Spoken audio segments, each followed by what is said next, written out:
भारत सबसे बड़ा लोकतांत्रिक देश, लेकिन न्यायतंत्र धीमा, 5 करोड़ केसों का भराव। भारत विश्व में सबसे बड़ा लोकतंत्र रखने वाला विशाल देश है, लेकिन विश्व में सबसे धीमा न्यायतंत्र भारत में है। भारत के न्यायालय में 5 करोड़ से अधिक केसों का भराव है। इससे जनता को समय पर न्याय मिलता रहे, उसके लिए केंद्र सरकार को न्यायतंत्र के लिए वित्तीय प्रावधान बढ़ाना चाहिए, न्यायाधीशों की संख्या बढ़ानी चाहिए और 4 से अधिक सुनवाई नहीं से न्याय का फैसला करना चाहिए।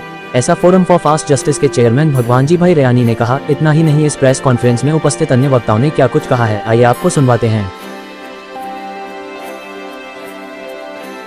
फिल्म के कोई सॉन्ग है, संदेश आते रहते संदेश जाते रहते हैं, something like that, I don't know the exact word, like that संदेश। तो बार बार सैकड़ों की संख्या में हमने संदेश सरकार को, सेंट्रल गवर्नमेंट को, स्टेट गवर्नमेंट को, लोगों को, एडवोकेटों को, रिटायर्ड जजेस को, सिटिंग जजेस को, सबको भेजते ही गए, मगर अभी तक तो रिज़ल्ट कुछ, अनफॉर्चुनेटली अभी तक कुछ रिज़ल्ट नहीं आया। That's why show must go on and our fight for justice continues. That was the first and foremost was this, whether the people will accept the concept of fast judiciary, because all over the country most of the people are frustrated कि judiciary में कुछ होने वाला नहीं है। तो इसके लिए the people support initially was meagre, but we continued our fight for justice all over the country. As I said that we had a 35 days न्याय यात्रा। We roamed around the whole country for the awareness campaign of the people. 200 villages and cities through 18,000 kilometers we travel with 2 reporters of the newspapers were continuously with us, and local people cooperated very well with us in processions where we had 2 vans with us, 12 seats each. So people were weaving we had our processions everywhere, our meetings in some small halls everywhere. The people tremendously cooperative with us. But from executive, that is the government, no response. This is what it is. Next. Yes. 5 crore का जो आंकड़ा है वो 23 दिसंबर as such 5 crore, अगर ये आज का तारीख भी वही होगा समझो, is it less? So I don't feel proud to say जैसा GDP बढ़ गया, टर्नओवर बढ़ गया, तो 7 करोड़ का 6 करोड़ हुआ होगा। But I'm looking forward to the day 5 crore का 4 करोड़ हुआ, 4.5 करोड़ हुआ। That is what it is. So I start looking at it. I know it is much more. Definitely it is going beyond 5.5. But the thing is that I don't want to see that. It's upsetting me more. That is why it's something not to be proud of, something I'm ashamed of. This is the reality. I'm working for it to come down. That's what my only dream. किया ना, केंद्र सरकार को क्या संदेश भेजा है?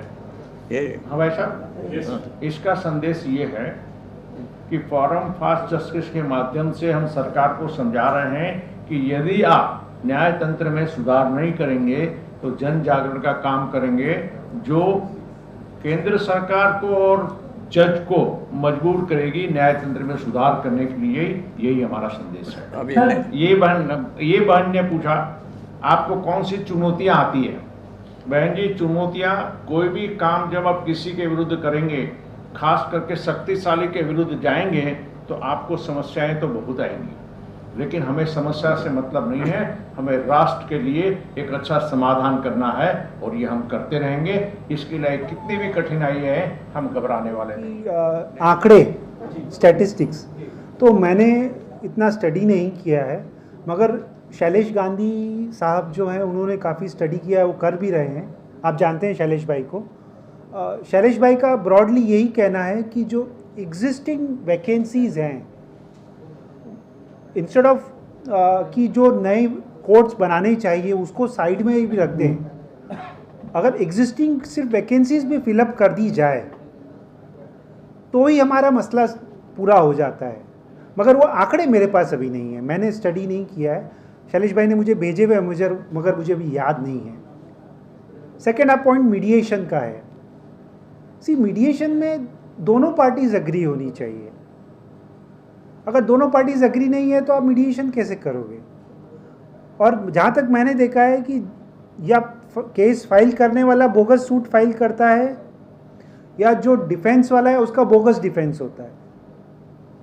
तो इसलिए दोनों पार्टीज तो कभी चाहती ही नहीं है कि मैटर सॉर्ट आउट होए, इसलिए मीडिएशन फेल हो जाता है। अब मीडिएशन सक्सेस कहाँ हो सकता है?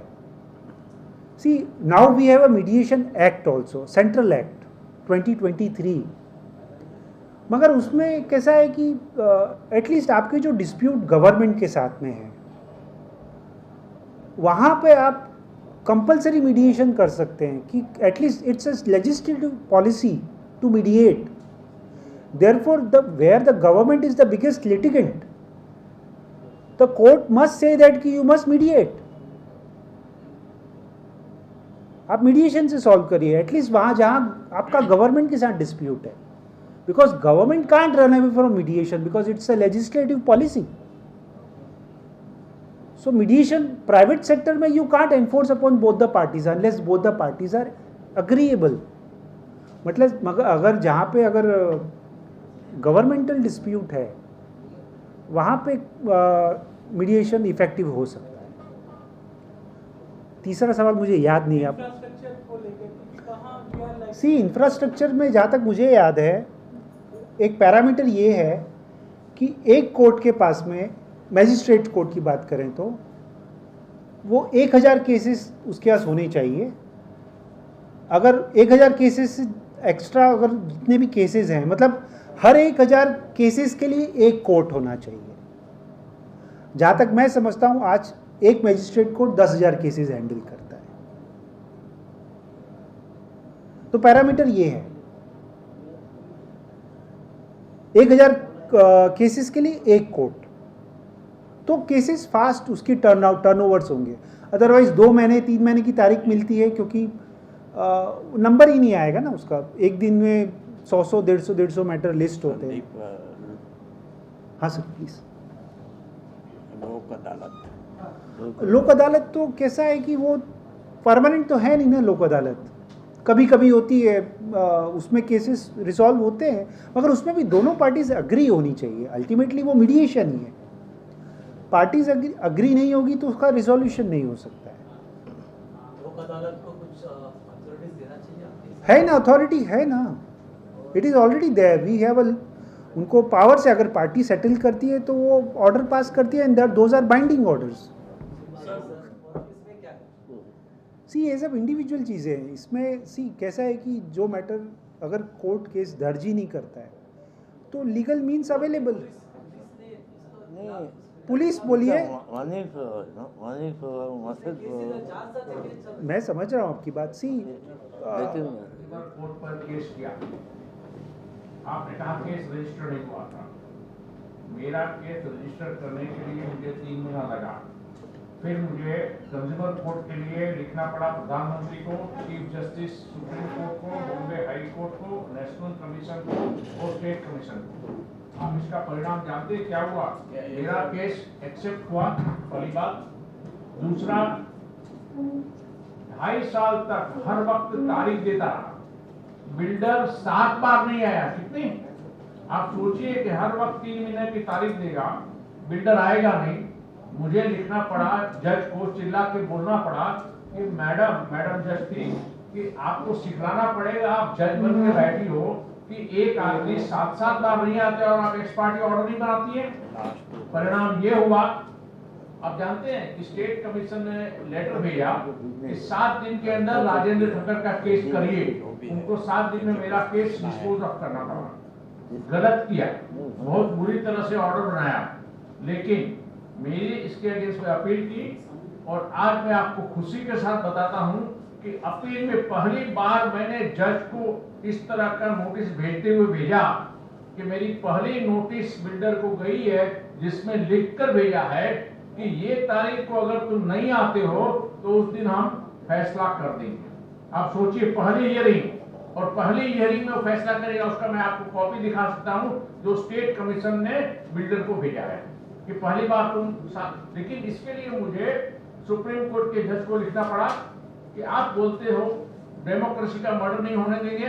मैंने कहा कि तुम पहले अपने जुडिशरी का तो मर्डर मत करो। मैंने सुप्रीम कोर्ट को लिखा कि पहले आप जुडिशरी का मर्डर मत करो कि 7 साल तक अगर जज कुछ नहीं करता है तो ऐसे जज की क्या जरूरत है। परिणाम ये है, अभी 26 फरवरी को इसका फैसला आएगा। देखना ये है कि जज कितने सही है। किसी भी कोर्ट में केस फाइल करें, there are chances of error by the जज। अगर आप अग्रीव्ड पार्टी है तो आप हायर कोर्ट पे जा सकते हो। अगर हायर कोर्ट आपकी अपील पे स्टे ऑर्डर देती है तो मैटर लंबा चलता है। पर अगर हायर कोर्ट को भी ऐसा लगता है कि नहीं, जो स्मॉल कोर्ट ने ऑर्डर दिया है वो बराबर है, तो मैटर वहीं डिस्पोज ऑफ हो जाती है। तो ऐसा नहीं है कि कोई क्रिमिनल तब तक सजा नहीं पाता जब तक वो अपना मैटर आगे बढ़ाता रहता है। नहीं, ऊपर की कोर्ट उसकी अपील पे स्टे देती है तो बात आगे बढ़ती है। और ऐसा कई बार हुआ है कि स्टे देने से मना कर दिया गया है और अल्टीमेटली वो वर्डिक्ट को इम्प्लीमेंट किया गया है। तो ये भी अपने आप में एक चैलेंज है। वो जिसको भी अवार्ड अपनी फेवर में मिला है, वो सामने वाले को जब अपील में जाता है तो उसको रोकने के लिए उसको अच्छा आला किस्म का वकील लेके उसकी अपील को डिस्कस करने को ऐसा ध्यान रखना चाहिए।